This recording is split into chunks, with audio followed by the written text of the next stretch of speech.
Di ba palaging sinasabi nila na si VP Sara daw ay mayroong sabit sa COA? Mayroon daw mga unliquidated fund, mayroong mga notice of disallowance at iba't iba pang mga anomalya daw mga kababayan kahit wala naman. Maging yung pinupukol nilang confidential fund, 125 million mga kababayan. Hindi ngayon na flag ng COA. Pero ayun naman pala. Etong mga nagbibintang mga kababayan na under na Marcos administration, sila pala ay mayroong bilyon-bilyon na na-flag sa COA mga kababayan. Kung inyo lang daw titingnan ngayon ha, kung inyo lang titingnan ngayon, iba't ibang ahensya under sa departamento ng Pangulong Marcos Bangag mga kababayan, bilyon-bilyon ang naka-flag sa COA. Tapos si VP Sara pa ngayon ang kanilang kakasuhan. Panoorin niyo po ha. Yung first question, the impeachment of VP Sara Duterte. Do you have any position on that? Do you think it should proceed? If you were a congressman now, would you vote in favor of an impeachment? Ang impeachment ni VP Inday Sara ay politika. Politika. When we say politika, di ba, impeachment is not just a legal but a political process. Ang proseso ng political as defined in our Constitution is because yung taong to, wala na. As an official, hindi na siya makafunction, wala nang pagtitiwalang institusyon. Demolition mga kababayan. Nakakasama Political demolition. Politika, sinasabi ko, yung eleksyon ng 2028, gusto nila Harangan. matanggal si VP Inday Sara para wala na silang kalaban. Ngayon, ang main case nila was the COA findings. Oh, yan no. 'Di ba? Yan naman talaga ang unang-una nilang pinupukol mga kababayan. Tinrigger nila ng tinrigger si Sara hanggang nagalit, hanggang naka-atter mga kababayan, naka-uter si Sara ng kung papatayin nyo ako, mamamatay din kayo. Yung tatlong palaka mga kababayan, kuting at saka tambaloslos. O yun na ngayon ang ganilang ginagamit na pinakamalakas daw. Pero ang unang-una talaga ay yung sa COA. Na-cleared na ha? Cleared na si Sara. Sabi na, Confidential and Intelligence Fund, sabi niya, 125 million. Inayos na doon or nagkaroon na ng liquidation about 25 million. Basta natitira na lang is 75 million pesos. Ito ho, para lang alam ng taong bayan. Buksan nyo Papasukin yung COA ako. website sa ngayon. Oh, COA ha. Tingnan natin COA. Madali nyo, i-google nyo. Dan Fernandez din nyo. Hanapin nyo National Agency. Magkano ang unliquidated, suspended na mga funds of the different agencies? Department of Agriculture, 8 billion pesos. Oh, yan. Flagged sa COA, 8 billion pesos ha. Agriculture. Nung nagsampa ng kaso sa 18 Marines mga kababayan. Kinasuhan. Then nabanggit siya sa mali-malitang issue. Suspended, unliquidated. Pagdating mo sa DSWD, 10 billion pesos. Oh, aroy. Yung mga ayuda-ayuda mga kababayan, na-flag din pala. May investigasyon ba? May hearing ba? May tanggalan ba sa posisyon dahil wala namang impeachment yung secretary? Wala. Pagdating mo ng Department of Health, 9.5 billion pesos. Andyan o. 9.5 billion mga kababayan. Lahat lang yan under the Marcos administration ha. Kontrolado yan ni Bangag lahat mga kababayan. So, bakit hindi nila ginamit yan na grounds for impeachment? At kahit pa walang kaso, bakit wala din silang imik dito? Unliquidated. Unliquidated. Nasa COA pa. Tingnan nyo yung DOH. Nakalagay pa doon about 125 million expired medicines or about to expire. Aroy. ba? Expired May medicine. Akala ba natin walang gamot itong mga kababayan? Mga pampubliko nating mga ospital. Bakit na-expired na billion? Bangag talaga. Dinig ba? So, pinag-uusapan pa lang natin yung mga... Sa leadership kasi yan parallel ko, yung charges nila against the Vice President, against the agencies of government. CHED, Commission on Higher Education, 300 million pesos. Andyan po. CHED, Suspended, unliquidated. Sa pangkamalakiang issue, ang dami natin pinag-uusapan dito sa flood control, billion. 1.5 trillion pesos. Oh, yan. Trillion. Billion. Nagkaroon ba sila ng investigasyon? Nada! Meron bang Yung sa Congress no, nada. Walang investigasyon sa mga kababayan. Doon sa nakawan na. Sila kasi ang nasa likod eh. kasuhan? So ito yung... Sabi ni Sandro, wag tayong mag-imbestiga dito. Kasi ako ang madidiin dyan. natin Si Sandro mga kababayan, ang yung problema nagsabing ayaw, wag imbestigahan sa Congress.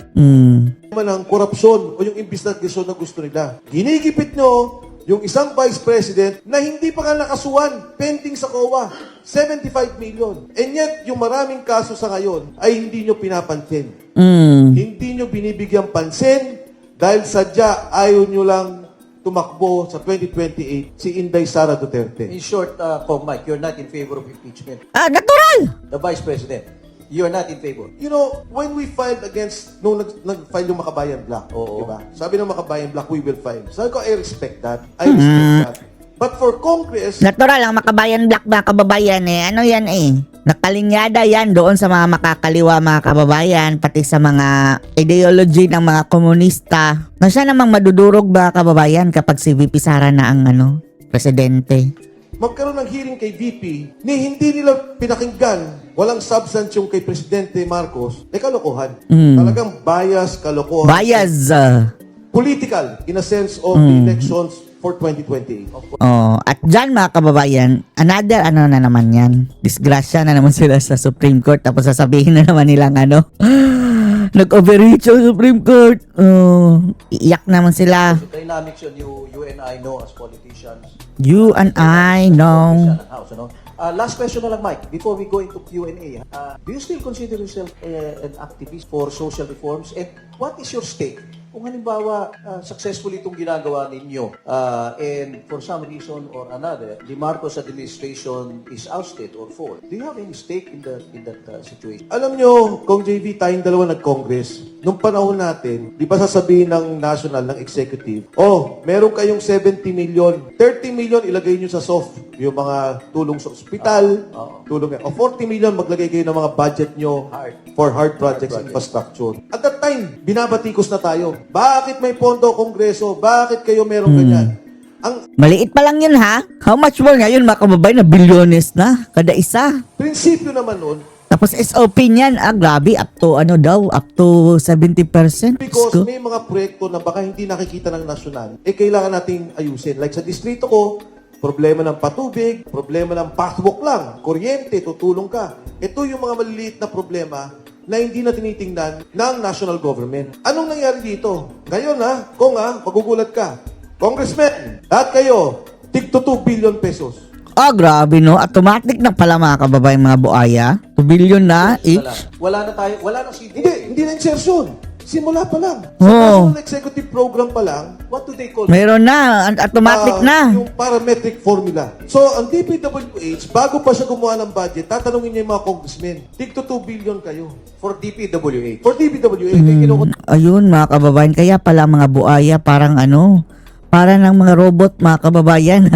Sunod-sunuran na lang. Binusog ng binusog pala ng mga kababayan ni Bangag. Consider during our time na hard. Yes, CDF but yan nung can araw. you imagine, ang punto mo 700 billion pesos, ang napupunta na kaagad sa Kongreso, sa mga distrito, 4 billion pesos. 400 billion pesos. Anong epekto niyan? Ngayon, nagka-problema tayo. Subway, dapat tapos na ng 2028. Dapat ngayon, pwede na tayo Wala na.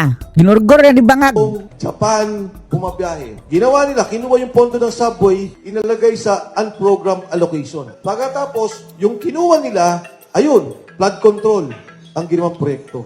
Diyos ko, Lord. Kong Mike, baka maubusan tayong oras, no? Sabi ko nga, if you give Kong Mike a microphone, it's almost impossible to know when he will stop. Tinatanong mo Sor is now ready to field questions from our friends in the media. So who would like, please identify Sino to? yourself. Sino tong taon to mga kababayan? Sino mauna? Ako po. Yes, DJ Mendoza po from Net25. Sir, tanong lang po, nabanggit po ni Ombudsman Remulla noong nakaraan ng Friday. Ay, nako, yan na naman, Ombudsboying. Sa mga pictures na ipinakita po ng 18 Marines ay manipulated dahil nakuha raw ho yun sa panahon pa po ng ni Speaker po na si Lord Alan Velasco at Tanungin mo ang 18 Marines. po ni Pangulong Rodrigo Duterte. Ano pong magiging komento po ninyo dito po sa naging Ibig sabihin lang noon na ina-acknowledge siya mga kababayan na mayroon talagang malitahan. No big deal mga kababayan kung kasali pa doon ang noong dating pa mga panahon, di mas mabuti. Sino ang gusto lang nilang ipinta mga kababayan na baka kasali din si Digong nito. Ay Diyos ko. Ayan na naman. Yung issue sa maliit na mga kababayan, meron talagang chance na dati pa yung ginagawa. Hindi man sila Zaldico ang gumawa, pero iba mga politician. Pero hindi ibig sabihin na nung panahon ni Digong, si Digong na ang nagmaleta. Nag-iimbento na naman ito sila mga kababayan para lang masisi kay Tatay Digong. Pero yung sinabi ni Boying, incriminating yun mga kababayan. Ibig sabihin, naniniwala na siya na mayroon talagang maleta. So kung hindi mo yan a-actionan, Boying Rimulya, ikaw na. Magagamit yan sa'yo para gurgurin ka sa pwesto Sa pwesto mga kababayan pa-impeach ka pag upo na ni VP Sara. Pahayag po ni Ombudsman. Ang sabi niya, manipulated? Kasi ang nadinig kong sinabi niya, yung picture na yan ay nangyari nung panahon ni Lord Velasco. Pero hindi naman niya sinabi manipulated yung picture. Meron Diba? po, meron po. Manipulated? Manipulado. Ewan na natin. Siguraduhin mo media ha. Meaning, dinoktor yung litrato? Nakuha po yung picture na po na yon sa panahon pa po ni... Ganun lang. Apo. Pero hindi Oh, dinoktor wala. yung litrato. Okay. Iba kasi yung manipulated parang parang in-AI. Ako'y nagpapasalamat kay Ombudsman Rimulya. Kinumpirma Dahil niya. dito na nagpapatotoo na yung mga ebidensya ay may katotohanan. Na itong mga delivery ng pera ay totoo. Kung anong panahon yan, kung sinong tumanggap yan, ilabas natin. Wala tayong dapat itago. Kaya Pero nga. ang maganda dyan, sinabi niyang totoo. Ang ayoko kasing sabihin ng ombudsman, hindi totoo at peke yung mga litrato o gawa-gawa lamang. So ako'y nagpapasalamat kay Ombudsman Rimulya tungkol dito at talagang dapat tingnan lahat ng litrato. Diyan siya mga kababayan na kabobohan na naman niya. Nauuna kasi bungangan nito si Boying mga kababayan kaya sumasablay. Tingnan lahat ng litrato. Marami yung nagsasabi na hindi kami yan, hindi totoo yan. Nako, nakita ko yung mga ibang litrato. Magugulat ka kung JP, yung mga taong hindi mo iniisip. Makikita mo. Natatanggap. Ayan mga kababayan. Marami pa silang ebidensya. Sa makatweet mga kababayan yun nga, mayroon nga video na surface, diba? Makikita mo. Okay. Next question, please. Good afternoon, Congressman Mike. I'm Loli Acosta of DWIC, Aliw TV, Channel 3. Very quickly, mag-classmates yung anak natin, si Miggy, from prep hanggang high school sa atin. Nagkasala yung anak ko, so pinatawag siya siyempre, ng dapat sagutin niya at pati ako as parent. So ganun kasimple, dapat kung may kasalanan ka, papatawag ka, iimbestigahan kung ano nangyari. Evidently, or allegedly, daming iniiwas nila na makarating si Congressman Romualdez. Question, what will it take para talaga lumabas siya to face the news? Thank you. Kung ang mga leader na katulad ni Kong JB ay lumabas na sa kalsada, tingin ko delikado na sila. But definitely, Legally, paano? kasi legally, ang proseso lang natin talaga is the ombudsman. Boying, nakakampi din nila. Previous to that, it's the supposedly yung impeachment process kung papatawag yung mga tao. Another process is the Blue Ribbon Committee. Oo nga Blue Ribbon. Itong si Lacson mga kababayan Si Senator Ping Lacson at nananawagan Kasabwat Kasabwat. sa kanya, again, hindi lang doon sa 18 Marines, ipatawag niya yung sinasabi naming si Adrian Bersamin, at saka si Traigib Layban ay ipatawag nila. Katulad ng binanggit ko, alam mo, may 1.2 billion pa sa kanila. Wala ka. Yan mga kababayan, Pera ng bayan yan, ha? 1.2 billion pa, ha? Lahat na nandyan sa kanila. Kung may babalik to na pondo ng ating bansa, ang bagay. Next question, please. Ang daming eroplano nating makukuha sa Middle East para iuwi yung mga kapwa Pilipino. Oo nga. At teka muna, bago lang yung tanong mo, this is a hypothetical question po, Micah. If President BBM will re-energize the ICI, yung Independent Commission Re-energize. Re-energize. for Infrastructure, for example, alisin na niya ngayon yung present composition. Wala na bangag yan Wala na pag-asa yan mga kababayan. Mas pasigasig at saka mas matatapang. Would you consider a position there? Kunyari, ilalagay Ano ba, ako. ilagay ka doon. Palagay ko. Tingin mo, tatanggap Hindi ako abot ng isang araw, tanggal din ako. Si Bangag din kasi mga kababayan ang nagdidesisyon. Resign. Kasi Hindi magre-resign. Tatanggalin siya ni Bangag. yung kahilingan sa kanila na gawin lang na transparent, yung ganito, bukas na pag-hearing, hindi nga nila ginawa eh. Hindi naman sinasabi na pumiling sila kung kanino, pero yung magkaroon lang ng, makita ng tao pa yun yung nangyari hearing, hindi nila na-accomplish eh. Paano pa yung maglalagay sila ng mga tao? You there. Pero syempre, kung iba ang position nun, baka ibang kalapasan, di ba? Kaya lang, medyo may pagka-anemic talaga yung ICI na yun. When we called out for an independent citizens commission, that was not our idea. Ma'am, can you please shoot? Mga dilawan kayo eh. Good afternoon po. By the way, this is Shane Pepo from National Media Association of the Philippines, the Philippine Event News TV, and our partner program, Pinoy Ako Pinoy Tayo in Melbourne, Australia. Parang Big Brother Pinoy. Ako. Dalawa lang po ang katanungan ko po. Bakit po kailangan pang isang kilalang broadcaster ang nakapag-expose about anomaly po ng flood control? Lalo na po yung 43 luxury cars nila Vizcaya. Di ba po yearly meron pong audit ang COA sa lahat ng government agencies? Bakit iba pa po ang nakapag-discover nito? Pangalawa po, ano po ang mangyayari po sa Pilipinas pag nawala si former President Duterte? Alam naman po natin hindi na po siya ganun kabata. Salamat po. Thank you po. Ano mawala? Kaya Umatay, po wag kasi naman. diba, even before na malaki yung hearing, sa akin po pagkakalam hindi naman po ako involved directly. Nagkaroon na ng mga investigasyon and then eventually pinatawag sila. Ito medyo alam ko na nung makausap ko si Senator Marcoleta, ang sabi ni Senator Marcoleta, may lalabas at magtatapat at magtuturo. Previous to that, walang ganun eh. Naliligaw yung investigasyon. Pati yung coordinates na ibinigay ni Yusek Cabral, mali-mali. Sabi dito yung proyekto, pag tinignan yung coordinates, sa iba na pupunta. So the Vizcaya affidavit was very critical. And I credit that to Senator Marcoleta. Siguro dagdag ko na lang yung kwento, di ba naalala niyo yung restitution? Sabi, ay hindi, bago ka maging witness, magsoli ka lang muna ng pera. Alam niyo, nung una, sabi ko kay Senator Marcoleta, huwag ka na munang magsalita dyan, siguro. Sabi niya, hindi, kailangan ko itong sabihin. Mabilis na kwento. Si Alcantara, ang sabi niya, 30 billion ang pumasok na pondo sa district niya. At 4.8%. At 8% pala. At 8%, humigit kumulang mga 3 billion ang napuntang pondo ni Henry Alcantara. Ang isinoli lang niya, 181 million.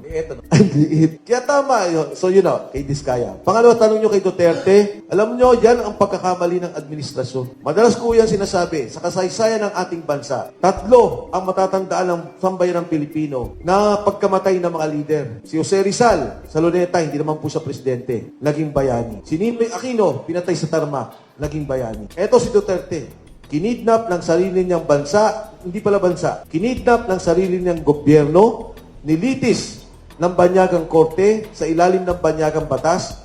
Pag namatay po siya, magiging makasaysayan po yan at hindi makakalimutan ng Pilipino sa ngayon at ang mga Pilipino sa darating na panahon. Maraming salamat po. 3 more questions? 3 more? Oh yes, Miss. Hi, good afternoon. Victoria Tulad po of ABS-CBN.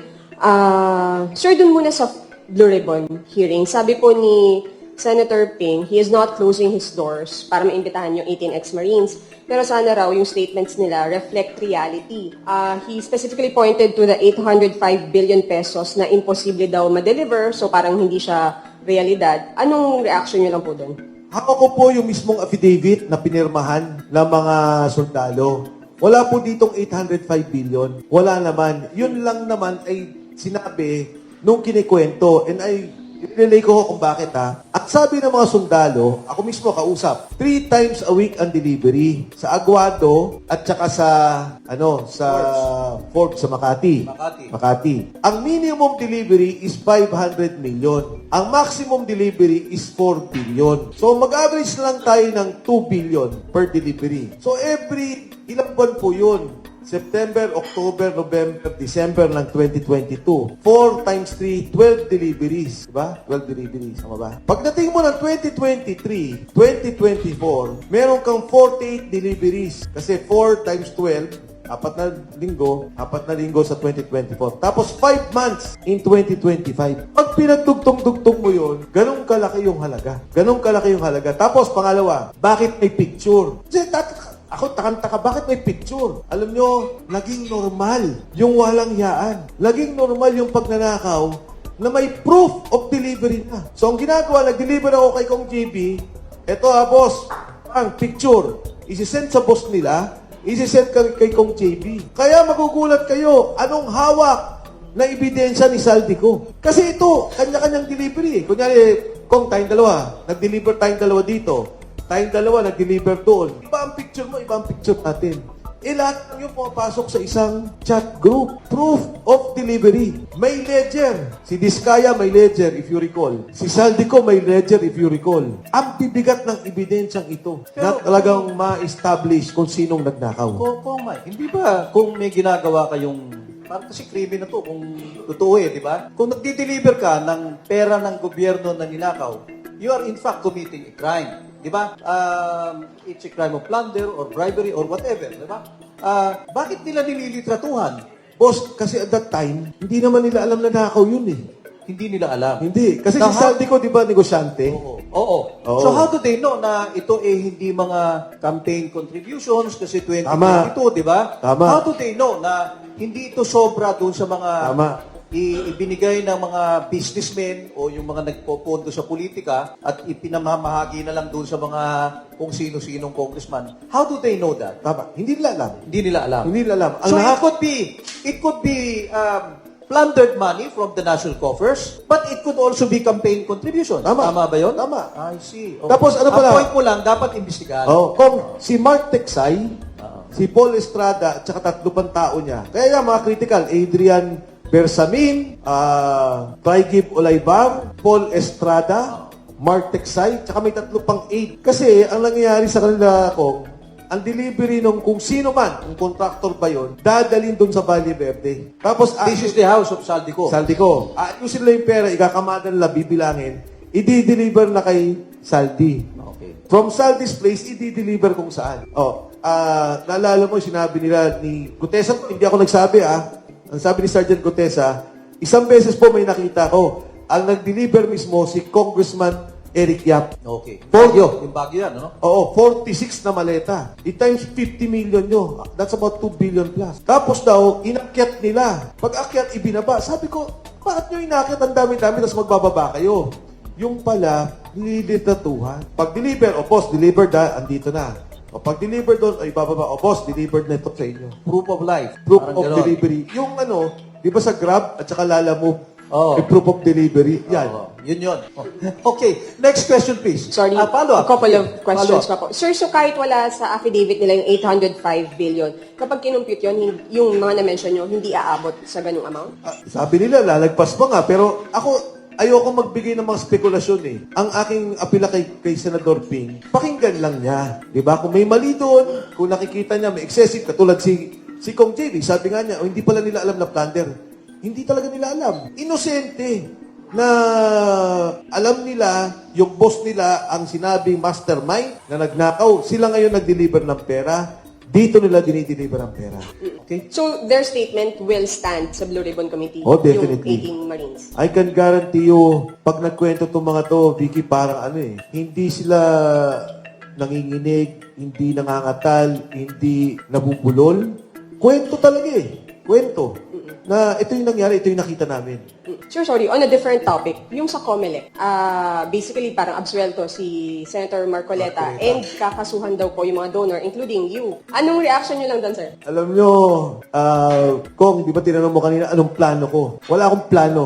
Hindi ako tatakbo, I could have the chance to run. Last elections, hindi rin ako tumakbo. Pero ako tingin ko dapat magsalita na tayo dito sa nangyari sa bansa. Talamak to. Vicky, matagal ka na rin reporter. Ngayon mo lang siguro nakita yung mga ganitong reports ng corruption.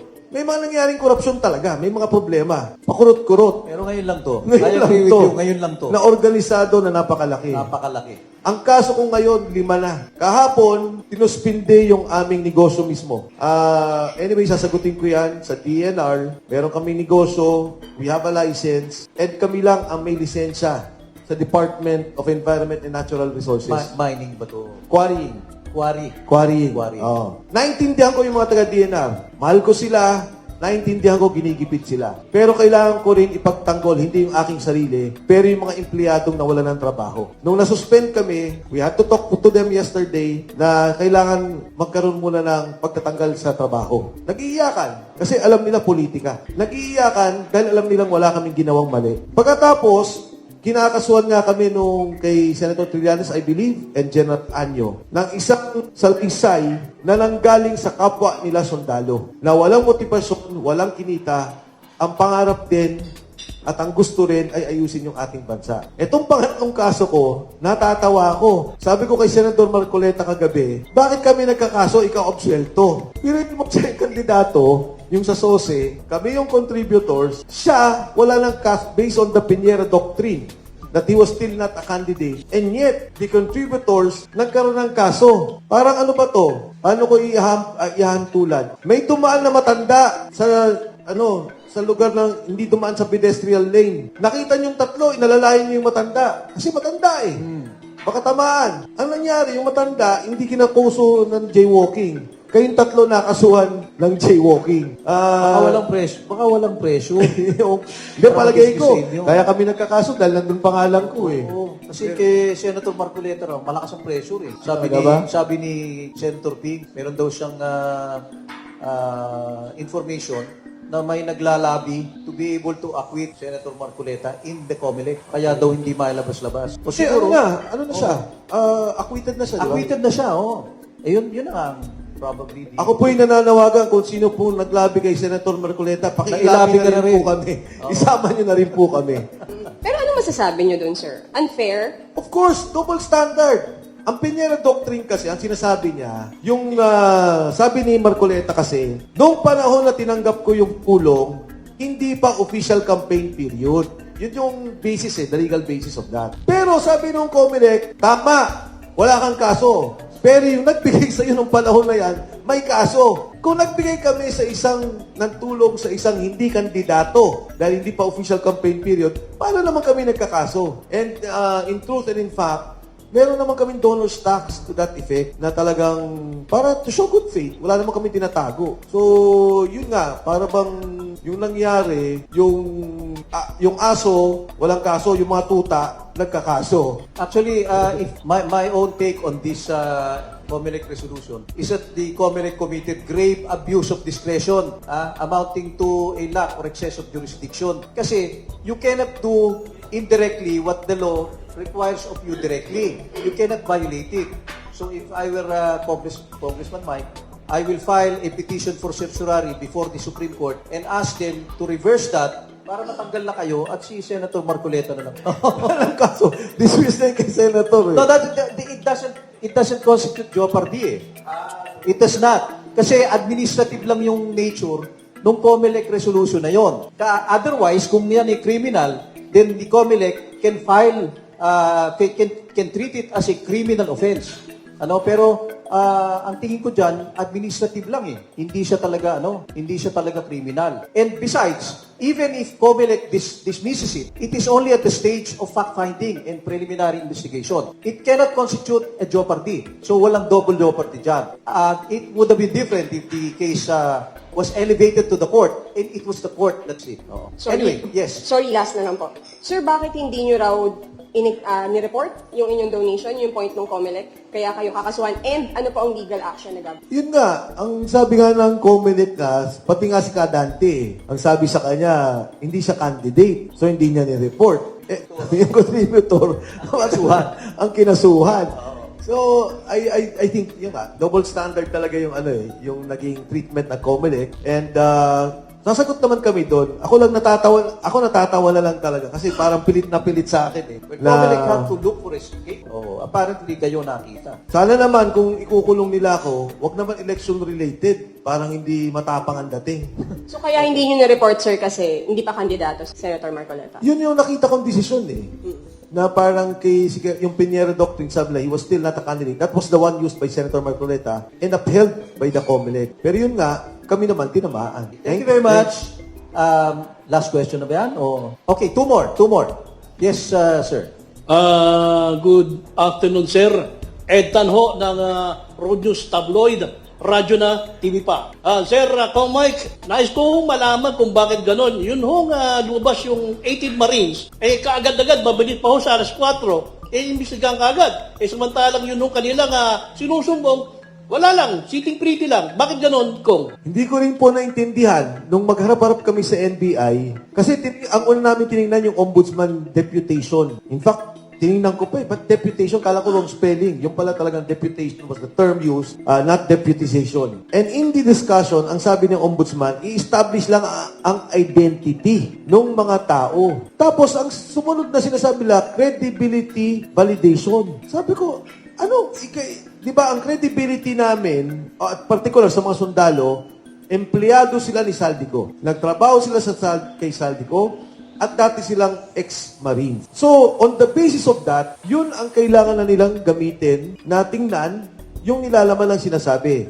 Bibigyan ko ho ng ehemplo. Grupo ng mga karnaper, yung bossing, di ba? Siya mismo yung nag-carnap. Pagkatapos, binibenta niya yung kotse, yung mga galamay niya nagdi-deliver ng pera, kunyari dun sa naglalagay, kunyari lang sa pulis, naglalagay kung kani-kanino sa NBI, kunyari lang ganito. Nung kinulong na siya, tinuturo na siya ng mga tao, which is in the case, Saldico. Ayaw ngayong paniwalaan. Dahil, yun na, para bang dinidiscredit nila yung mga tao. Ang NBI, hindi abogado ng mga akusado. Kailangan lang tingnan yung sinasabi ng mga Marines. For example, kaya pa ba natin makuha yung CCTV sa Raffles Hotel? Kaya pa ba natin makuha yung CCTV sa Midas Hotel? Doon ba sa Forbes Park na may delivery ng pera, pwede pa ba nating makuha? Yung sinasabing air taxi, yung mga aeroplanong ginamit pa-deliver, makikita sa airlog ng Kaap. Ang daming pwedeng makita dito. Meron sila mga text messages sa mga congressmen at sa delivery ng pera. Kailangan magkaroon ng forensic study ang mga bagay nito. Kung totohanan ang investigasyon at nais lang makita yung katotohanan. Baka sira na yung ebidensya kung kasi kung CCTV yan, buburahin lang yan. Kung mga messages sa text yan, buburahin lang yan. So, Pwede daw sa how do you find forensic. it? Pwede daw sa forensic yung binura sa cellphone. Ano sana mahanap? Oh, pero yung CCTV nga, tama ka kung. Pero sabi ko, then again, i-pursue nila. Imbis na itong mga tao yung iniimbestigan, sayang yung pera eh. Oh, okay, I'm with you there. May Kong follow-up question Mike, yan? last question. Oh, sige.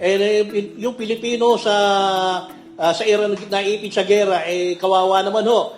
Bakit hindi ho gamitin yung eroplano ng ating Pangulo, sunduin yung mga Pilipino doon? Bakit sabi niya walang eroplano, meron man siya eroplano, bakit gano'n siya? Tama po yun. Alam niyo ho, sa budget sa ngayon, meron po tayong 100 billion local government support fund. Suporta sa mga local government units. Hindi ho yun itemized. Walang nakalagay doon na kailangan dito o dyan ibigay. Yung pondong yun, number one, pwede nilang gamitin sa pagtaas ng presyo ng langis para may buffer fund yung presyo ng langis masuportahan ng tao. Magkaroon sila ng buffer fund sa pagtaas ng mga presyo ng mga bilihin. At yung pondong yun, pwede nilang gamitin kung kinakailangan magrenta ng eroplano. Hindi na ho kailangan manggaling dito. Yung mga eroplanong nasa Dubai, bayaran nila. Tingnan nyo ang budget ngayon, buksan ninyo. 100 billion LGSF, Local Government Support Fund. Gamitin po nila ang immediate na kailangan nating ilipad ng mga Pilipino ay yung mga nasa Lebanon, Israel at Gaza. Yan yung mga talagang delikado na nailikas ang ating mga kababayan. I think that is a question best addressed to DFA, DMW, and OWA. My understanding, may narinig akong interview one time with OWA and may problema daw sa airspace, no? You cannot just fly a plane there and then get the Filipino OFW. It's not that simple. Okay, so thank you. We'll have time for one last question. Thank you very much. Thank you po. Lagi akong pahabol. Good morning po. I have 3 questions. I hope you could accommodate these 3. Ano pong mensahe niyo po kay former Senator Trillanes? Ang sabi niya kasi, false in one, false in all. Pertaining to the accusations po ng 18 Marines, yung mga kanilang binitawang ng mga pahayag. Alcis Unus. Yes, and ito pong next is sa mga regarding po with the Diskaya. So aware po tayo yung isa po ay nakulong na. Yung isa po ay nakadetini sa Senado. Ano po ang sa katagalan po ano po ang magiging dapat na gawin kay Curly Diskaya. And last po, Balik lang ako. Yes, Yung sa falsus unus, Yes po. ano yung particular na ni-refer? yung pong mga pahayag na binitawan po ng 18 Marines na maaaring yung isa doon ay totoo, yung iba po ay hindi totoo. May So, sinabi ba siyang hindi totoo? May sinabi siyang hindi totoo? Because Wala. my question was, kung hindi totoo, paano naman po yung ibang personalities na involved? No, sorry kasi yung kay ano kasi, yung kay Laila de Lima, di ba sinabi ni Attorney Baligod, sabi niya na ilagay ko siya doon sa linya ng congressman. Is that what he's referring to? In general po, with the 18 Marines affidavit. As far as I'm concerned, doon sa nakikita ko at nandito yung affidavit, Yes po. wala akong nakikitang mali. Wala akong nakikitang kasinungalingan. Unless they will point to the particular provision at pwede namin pag-usapan. But having said that, one of the things that were raised was the case of Congresswoman Laila de Lima. Si Laila de Lima, sabi nila, tumatanggap doon sa townhomes. At nailista siya sa listahan ng congresswomen. Ang sabi ni Kong Laila de Lima, hindi pa ako congresswoman ng panahon na yan. Tama. And ang sabi nga ni Kong Levy, tama naman. Sabi niya, siguro it was an oversight na ilagay kita dito sa listahan na to. Pero hindi ibig sabihin na hindi siya tumanggap. Yan po ang sinasabi niya na hindi po siya Tumanggap nakatanggap. siya. Kausap, tinanong ko nga yung mga sundalo off-camp, kwentuhan kami. Pinuntahan ko dun sa isang safe house nila. Sabi ko, uy, ano ba tong kay Congresswoman Laila de Lima? Oh, sir. Pagkatapos ata niyang makulong, 1 month after, nandun na. Tapos sabi nila, yung hearing, nung nandun si Pangulong Duterte, previous to that, pumunta rin. Nabigyan din daw. So maganda, sa isang committee hearing, umupo si Laila de Lima, si Congresswoman Laila de Lima, umupo yung nagtuturo sa kanya, pati yung mga kotse niya, i-describe. Sabihin sa kanya kung kailan. O di, magkaalaman kung sino Pero So, nagsisinungaling. yung may I message interrupt niyo you po there? kay- Excuse Yes me, po. Miss, kung hindi congresswoman si Laila de Lima, nung allegedly diniliberan siya ng pera, para saan yung pera? Anong magagawa ni Laila de Lima kung hindi naman siya congresswoman? Kasi kung nare-recall mo, Attorney JB, again, hindi ako privy. Yeah. Pero kung nare-recall mo, ito yung mga panahon na lumalabas si Congresswoman Laila sa Senate at sa Congress on the investigation on the EJK. Ito yun eh. So I would think kasama to dun sa operations ng ICC. So possibly to give false testimony, ganun ba? Hindi, I don't think naman it's a false testimony in particular. No, to Because Kong Laila. she did not have a commission in public works, di ba? Kasi hindi naman siya congresswoman eh. So bakit mo didelibera ng pera yon? Yung mga ibang congressman and senators, I would understand. You know, Villanueva, Escudero, Jinggoy, Gradiola, lahat yan. Ano? Martin Romualdez, pinakamalaki sa lahat na plunderer, if you will ask me. You know, I can understand. Bigyan sila ng pera. Talaga may umikot na mga maleta yan. Pero si Laila de Lima, hindi naman siya nakaposisyon nun. Bakit siya bibigyan ng ano? Kahit na isang bag na pera. Bakit? What is the reason for that? Kasi at that time, kung nare-recall mo, pati si Senator Trillanes, hindi naman siya senador eh. Yeah, oo. So, Hindi rin siya, no? Oo. Oo. So, dinideliveran sila ng pera, in particular, I believe, on the ICC case. Yun ang motive. Yun ang tingin ko. Oo. Yun ang tingin ko. Sorry, hindi yeah, ko, yeah, sure. hindi ko ano yan. Oo. Tapos, kunyari, yung mga Pero hindi official yan na Kong Mike. Opo. Hindi. In fact, pati yung mga sundalo naman wouldn't know. They wouldn't know. They wouldn't know. Inuutusan lang sila. So, yung period or time na yon at yung circumstansya, yan lang ang makakapag-establish kung ano yan. And syempre, yung binanggit ko, una sa lahat, si Saldico. Alam niya talaga ano yung punto na yan. Si Speaker Martin, alam niya. You know, yung punto we na yan. really need to get that, pardon the expression, the asshole Saldico. We need to get him back so that, you know, he should answer for everything that he has done. Kasi Appropriations Committee Chair eh. Siya talaga nag-control ng mga budget niyan eh. Anyway, Miss, are you finished? I think you have the last question, ano? Ano yung pangalawa? Yes po. Pangalawa? Dalawahin ko na lang Oo, po. sige. Yung pinaka-last po about Yes. kay Curly Discaya na hanggang ngayon ay naka-detain sa Senate na possible din sana naging candidate for witness at nakulong na po yung asawa. Isang tabi na po natin yung bakit siya lang ang nakulong sa mga contractors na binabanggit. Ano po ang magiging steps po kung bakit naka-detain pa rin siya hanggang ngayon? Tama yung binanggit mo, ang daming contractors na binanggit, tapos siya lang yung nakakulong. Pangalawa, si Curly Discaya lang at yung kanyang asawa ang nagturo kung sino yung mga involved. Hanggang ngayon, walang ipinatawag. Ang binanggit ata ng mga Discaya ay 17 na tumanggap ng pera. So, yun eh. Yan ang frustration ng mga tao. Hanggang ngayon ay walang nakukulong. Alam nyo, nangyayari sa atin siguro, kayo naman yung nasa media, malalaman nyo rin naman at kayo mag-iimbestiga. Pagka may nakasuhan punta ng ICI, mga congressmen, ayusan na. Tapos wala ng kaso. Punta ng Senado, ang daming binagit na senador. Pagdating ng DOJ, pagdating ng Ombudsman, pagdating ng Blue mismong Ribbon. ICI, Oh, Blue Ribbon nga. patay na.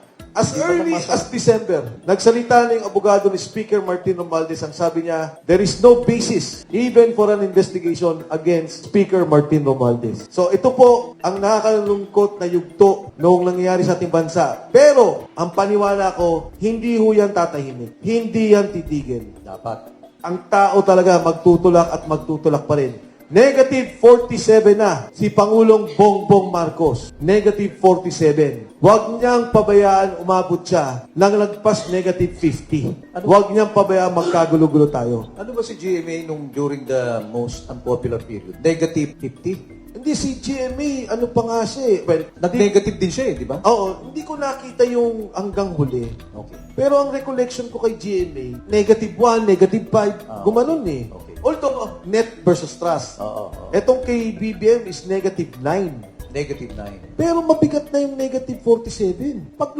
tumagpas na yung negative, kalahati ng populasyon galit. Galit sa'yo, ayaw sa'yo. Paano na bansa natin? Baka lalo na ngayon, binawi yung piso na hike sa mga driver, Binawi eh. No? Alam mo, yung mga driver, kawawa yan. Automatic pagka price increase, pero yung fare, hindi automatic sa kanila. Oo, Sino kawawa? Sila dapat, din. Dapat ang pigilin dito yung oil companies. pagtaas. Yung oil companies. Oh, anyway, we've run out of time. We'd like to thank all of you. Thank you very much for being here. And of course, we'd like to thank the indefatigable, the courageous, the brave, and always controversial and colorful Mike Defensor.